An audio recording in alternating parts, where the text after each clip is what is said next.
এই প্রস্তাবে দুটি শব্দ বিশ্লেষিত হওয়া দরকার, একটি হচ্ছে শিক্ষা আর একটি হচ্ছে রাজনীতি। শিক্ষার অর্থ একজন শিক্ষার্থীর পরিপূর্ণ বিকাশ, অর্থাৎ শিক্ষার লক্ষ্য হলো তার চারিত্রিক, তার দৈহিক, তার মানসিক এবং অতি অবশ্যই সামাজিক দিকের বিকাশ। সেই জন্য পৃথিবীর সমস্ত শিক্ষাবিদ যে সংজ্ঞা নির্ধারণ করেছেন সেটি সংক্ষেপে হলো এই: একজন শিক্ষক শিক্ষার্থীকে কখনোই তার সিলেবাসের মধ্যে আটকে রাখতে পারে না। একজন নাগরিক হিসাবে সমাজের মূল স্রোতে পৌঁছে দেওয়াই হলো শিক্ষার লক্ষ্য, কারণ আজকের শিশু আগামী দিনের ভবিষ্যৎ। আর যত শিক্ষা কমিশন হয়েছে, আমি সমস্তগুলো উল্লেখ করছি না, শুধু পরাধীন ভারতবর্ষে 1882 সালে যে হান্টার কমিশন গঠন হয়েছিল, মনে রাখবেন সে ব্রিটিশ সরকারের আমলে সেই কমিশনের একটি উল্লেখযোগ্য সুপারিশ ছিল প্রত্যেক কলেজে সেমিনার করতে হবে তার মানব ধর্ম এবং সামাজিক দিকের বিকাশের জন্য। সেই জন্য ছাত্র রাজনীতির প্রয়োজন। এখন প্রশ্ন, রাজনীতিটা কি? রাজনীতির মানে কি? আমরা খুব সংকীর্ণ অর্থে এবং রূঢ় অর্থে এবং নগ্ন অর্থে রাজনীতি বলতে বুঝি ক্ষমতা দখল, হিংসা, লড়ালড়ি, ভোটে জেতা। কিন্তু মনে রাখবেন বন্ধু, মনে রাখবেন ইওর অনার, পলিটিক্স এই কথাটা এসছে গ্রিক শব্দ পলিস থেকে, যার অর্থ হচ্ছে নগর। সেই জন্য গ্রিক দার্শনিক অ্যারিস্টটল তার রাজনীতির বইয়ে রাজনীতির সংজ্ঞা দিতে গিয়ে বলেছিলেন নগর রাষ্ট্রের সুখ স্বাচ্ছন্দ্যের কথা।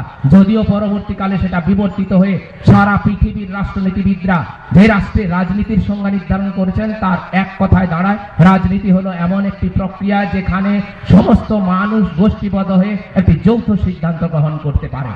এই পরিপ্রেক্ষিতে আমার প্রথম এবং প্রধান যুক্তি হলো, আপনার জীবনে বা আধুনিক জীবনের এমন একটা দিক নেই যা রাষ্ট্র ব্যবস্থার সঙ্গে যুক্ত নয়। অর্থাৎ এই রাজনীতি হলো বর্তমান সমাজের একটি অপরিহার্য অঙ্গ এবং শিক্ষার্থী হলো এই সমাজেরই সজীবতম অংশ। তাই ভারতবর্ষ নয়, সারা পৃথিবীতে মানব মুক্তির ক্ষেত্রে যত আন্দোলন হয়েছে সমস্ত জায়গায় ছাত্ররা এগিয়ে এসছে। অসংখ্য উদাহরণ আছে বন্ধু, বিরোধী বন্ধু। আমি শুধু কয়েকটা কথা বলতে পারি: তিয়েনানমেন স্কয়ার কিংবা ভাষা আন্দোলন এবং সম্প্রতি নির্ভয়া কাণ্ড আর ফরাসি বিপ্লব, চীন বিপ্লব। কোনো সেখানে সমস্ত ছাত্ররা মাঠে নেমেছিল, লক্ষ লক্ষ ছাত্র। না, তাদের কোনো কেরিয়ার নষ্ট হয়নি। কেউ হয়েছে ব্যারিস্টার, কেউ হয়েছে ডাক্তার। নিশ্চয়ই আমরা ডাক্তার, আমাদের পশ্চিমবঙ্গের প্রথম মুখ্যমন্ত্রী, তার কথা নিশ্চয়ই আপনারা জানেন যে কলেজে ছাত্র রাজনীতি করলে যে হিংসা হবে এটা কোনো যুক্তি নয়, এটা হচ্ছে অপযুক্তি। কারণ একটি সরকারের দায়িত্বের মধ্যে পড়ে যে সেই রাজনীতিটা, ছাত্র রাজনীতি সুষ্ঠুভাবে পরিচালনা করতে হবে সরকারকে। যদি সে দায় সে সরকার করতে না পারে, সে দায়টা ছাত্রের নয়। আপনারা বলেছেন, বিরোধী বন্ধু বলেছেন প্রাচীন যুগের কথা বলেছেন। হ্যাঁ, প্রাচীন যুগে শিক্ষা ব্যবস্থা ছিল গুরুগৃহে শিক্ষা। মনে রাখতে হবে এখন সমাজ বিবর্তিত হয়েছে, আছে শ্রেণী বৈষম্য, আছে ধনী নির্ধন, নানা মতবাদ। সেই জন্য তৈরি হয়েছে রাজনীতি। আর সমস্ত ছাত্রছাত্রীদের বা সমস্ত মানুষের রাজনৈতিকভাবে সচেতন হওয়া দরকার। আপনারা মূল্যবোধের কথা বলছেন, রাজনীতি করলে নাকি মূল্যবোধ নষ্ট হয়ে যায়। তাহলে যে ছাত্রটা দুটি নাম্বার পাওয়ার জন্য কলেজে কলেজে সেই নিজস্ব এক শিক্ষকের দ্বারস্থ হয় বা তাকে অতিরিক্ত তোষামোদ করে, এটা কোন মূল্যবোধের নিদর্শন? আমি শুধু দুটো উদাহরণ দেব। একটা হচ্ছে চারু মজুমদারের নাম শুনলে আপনারা অবাক হয়ে যাবেন।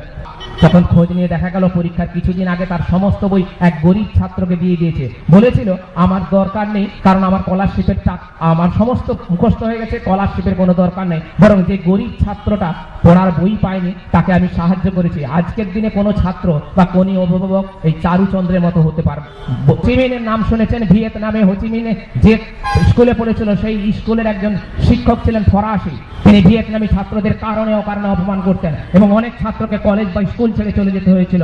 হোচিমিনি নেতৃত্ব দিয়েছিলেন। আজ তিনি সে দেশের মহানাগরিক, মহাপুরুষ হয়েছে, লেলি নিয়েছিলেন। আমি শুধু দুটো কথা স্মরণ করে দিতে যাই। আপনার মাথা যন্ত্রণা হলে আপনি মাথাটাকে কেটে দেন না ওষুধটা খান?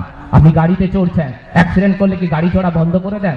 পৃথিবীর এমন কোনো বিশ্ববিদ্যালয় নাই যেখানে মুক্ত চিন্তার চল নেই। শুধু আমাদের দেশে ছাত্রদের গিলানো হয়, যেটা বলা হয় সেটাই তাকে করতে হবে।